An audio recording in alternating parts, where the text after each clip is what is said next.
おはようございます。ジンギター工房の神谷です。いつもご視聴ありがとうございます。本日はポジションマーク交換をご紹介したいと思います。不次元製のギターです。今このように白い樹脂製のポジションマークが埋まってます。いわゆるプラスチックスみたいな樹脂でできたポジションマークですね。で、まず本物の貝のポジションマークにしろ、樹脂製にしろ、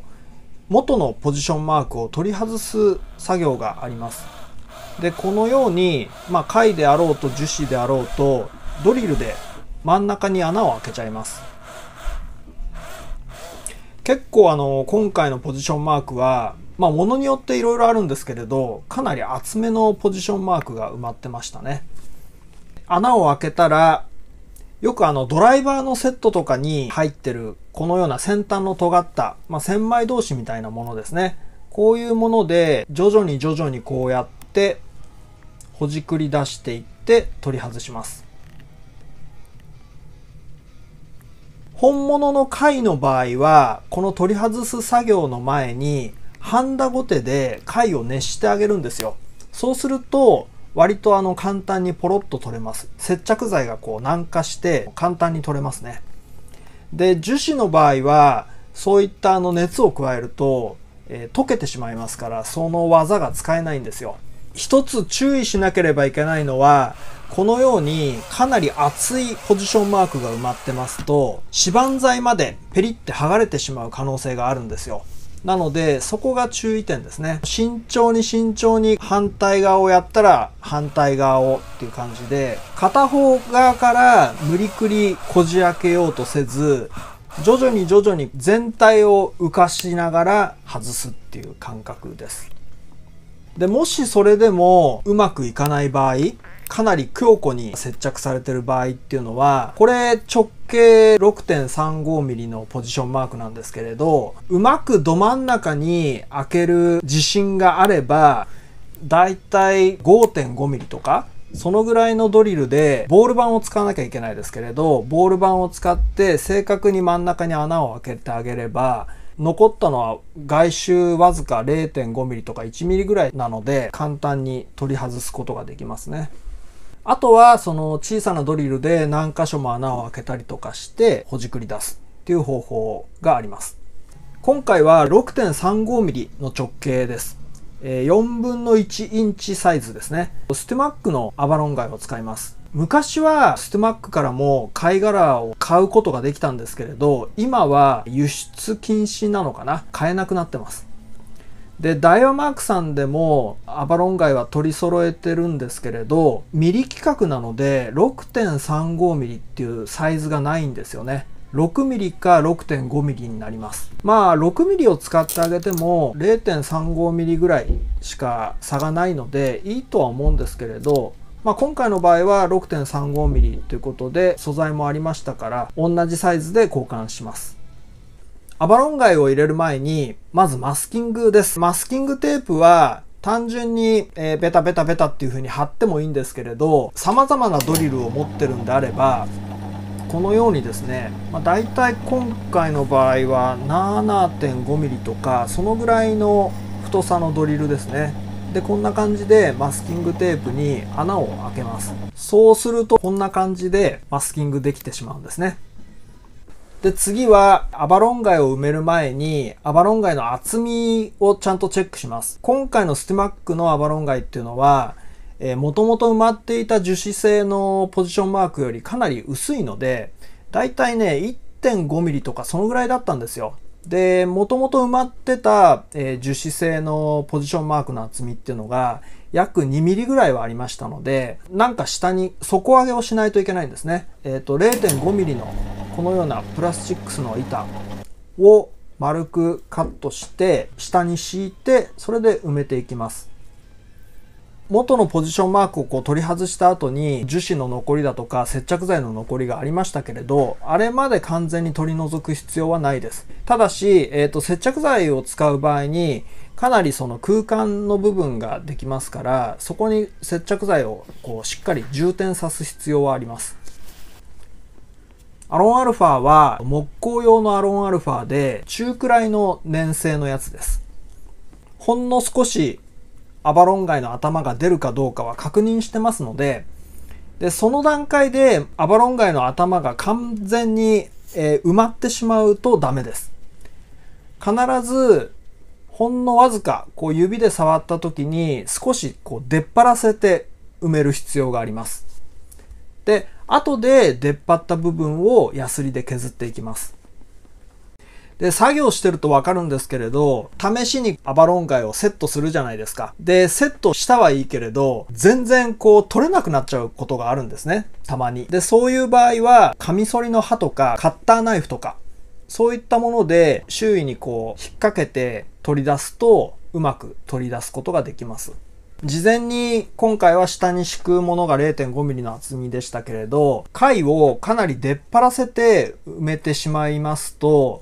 後でその出っ張りを削る作業っていうのが結構大変になってくるんですね。ですからまあほんのちょっと触って少しも出っ張ってるかなっていうぐらいが理想ですね。まあでもこの辺はたとえかなり出っ張らせて埋まったとしても後で削っていけば済むことなので、もちろん例えばそれが1ミリも出っ張ってたら残りわずか 0.5 ミリしかないっていうことですから良くないですけれど、はい。で、これが全部接着し終えたところです。はい。で、次はヤスリ掛けですね。このように棒ヤスリを使って、あんまり大きいヤスリは使っちゃダメです。地道にですね、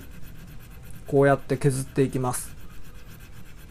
で、もちろんこの際に注意しなければいけないのは、指板面、マスキングはしてありますけれど、指板面の部分には気をつけないといけないです。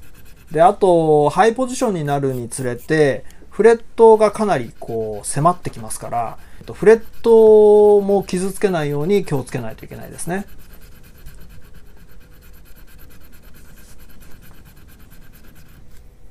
見ていただくと分かる通り、すぐヤスリの目が詰まります。なので、金ブラシでこうやって取り除きながらで作業していきます。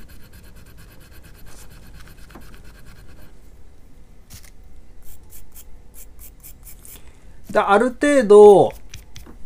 ギリギリまでいったら、今度は、木の当て木で、これはサンドペーパーは240番です。で、このように削っていきます。で、あんまりこの段階で150番とかの粗めのペーパーを使ってしまいますと、もちろん貝はその方がすぐ削れるんですけれど、指板面に深い傷が残っちゃうんですね。ですから、私の場合は240番から使ってます。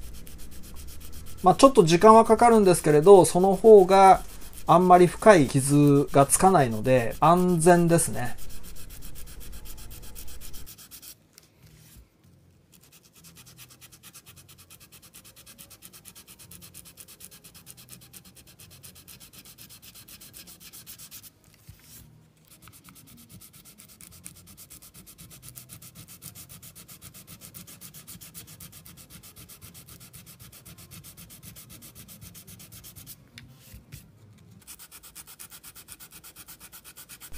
で、こんな感じでほぼつらいちになったら、今度は360番のペーパーに変えます。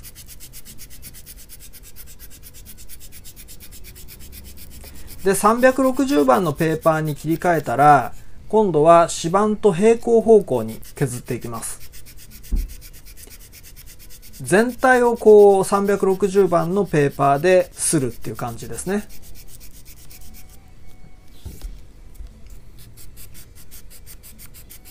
どうしてもこういう作業の場合はフレットが邪魔になってしまうので、指板の木目とは直交する形でしかヤスリ掛けできないんですよ。ですから、最後にこのように360番のペーパーで指板と平行の傷をつけてあげて、ペーパー傷をつけてあげるっていう作業が必要です。最後に指板用のオイルで拭き取ってあげるとどうでしょうかね。ほとんど周囲と見分けがつかないぐらいの仕上げになります。で、ひたすらこの作業の繰り返しですね。10箇所か。ちなみに、今回の場合は指板面自体がすごく綺麗でしたので、さすが不次元製っていう感じですね。すごく綺麗にできてる楽器なので、交換した部分をヤスリ掛けをしたとしても、あまり周囲と差が出ないんですよ。で、ところが、これがギブソンだとか、その他、あまり仕上がりが良くない、美しくない指板面の場合、あえてギブソンって言いますけれど、ギブソンはやっぱり荒っぽいですからね。そういう場合は、元々の指板面の仕上がりが荒ければ荒いほど、こういう作業をした時に、そのポジションマークを交換した部分の質感っていうのは、少し小切れになってしまうんですよ。ですから周囲との差が出やすいですね。もちろんその場合に、その他のポジションマークがない指板面も、ペーパー掛けをしたらどうかっていう意見もありますけれど、それはもちろん技術料をね、かかっていいんであればそういうふうにはしますけれど、結局、360番のペーパーとか細かいペーパーで磨いただけじゃダメなんですよね。そういう粗い指板面の部分まで同じポジションマーク交換をしたところと同じような質感にするには、まず240番のペーパーできれいにかけて、でその後に360番っていう風に順を追っていかないと、やっぱりね、質感が微妙に違っちゃうんですね。でとにかくフレットが邪魔になるので、本当にね、もうこの作業をしてると本当にフレットいらないと思いますね。邪魔だと思いますね。ですからポジションマーク交換っていうのはフレット交換時に同時に行うのが一番面倒じゃないと思います。それからフレットがついたままポジションマーク交換ができる大きさっていうと、せいぜいこのドットのポジションマークぐらいの面積が限界ですね。これより大きいサイズ、極端に言うとレスポールカスタムのような四角ぐらいのサイズとかになると、ぐらいの大きさになるともう 100% フレット交換が必要になります。要はフレットが邪魔で削れないんですね。ですから一旦フレットを外して抜いて、でそれでポジションマーク交換をする。で指板面と平坦になるように削らなきゃいけないです。人によってはフレットが残ったままそのぐらいでっかいサイズの交換をする人もいるようですけれど、私は仕上がりがよろしくないので、そういう作業はしません。必ずフレット交換も、セットで行います。ですから場合によってはポジションマーク交換の代金よりフレット交換、フレット交換にはナット交換とかもセットで入りますけれど、フレット交換代の方が高くついちゃう場合があるんですよね。むしろその方が多いですかね。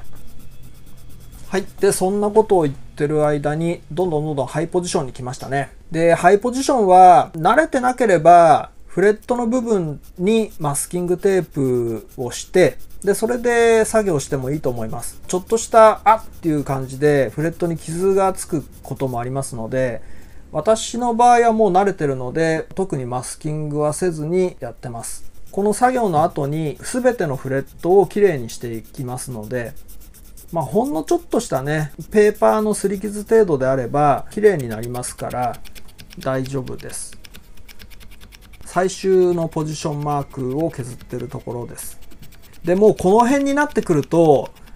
360番のペーパーで指板と平行に動かそうと思ってもこの程度しか動かないんですよ。動かせないんですね。フレットが邪魔になるので、とにかくフレットくん邪魔って感じです。でこれが最後にフレットをスチールウールで磨いているところです。指板オイルを塗ってるところですね。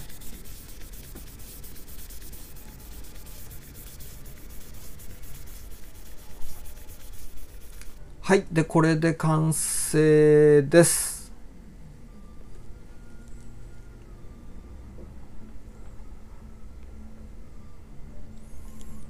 どうでしょうね。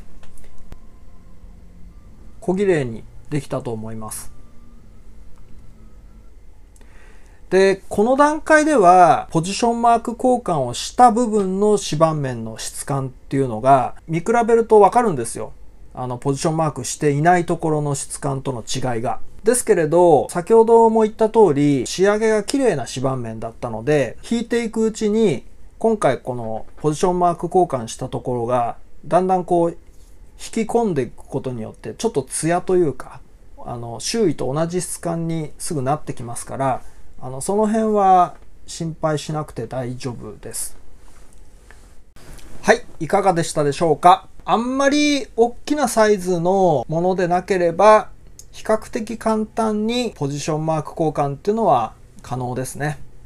仮に元のこの直径より大きいサイズにしたい場合、ケースバイケースなんですけれど、今回のように樹脂でできたポジションマークであれば、元のポジションマークが最初の状態で正確に真ん中に印をつけてあげて、目的とする直径のドリルの径でズバッと穴を開けちゃいます。で、もし元のポジションマークが本物の貝だったとすると、ドリルでそういう風な穴を開けるっていうことが困難なので、その場合は元のポジションマークを一旦外して、木工パテで、その部分を一旦埋めてあげます。で、正確に真ん中に印をつけて、目的の大きさのドリルの径で穴を開けます。で、逆に元のポジションマークに比べてちっちゃい直径のポジションマークを入れたい場合、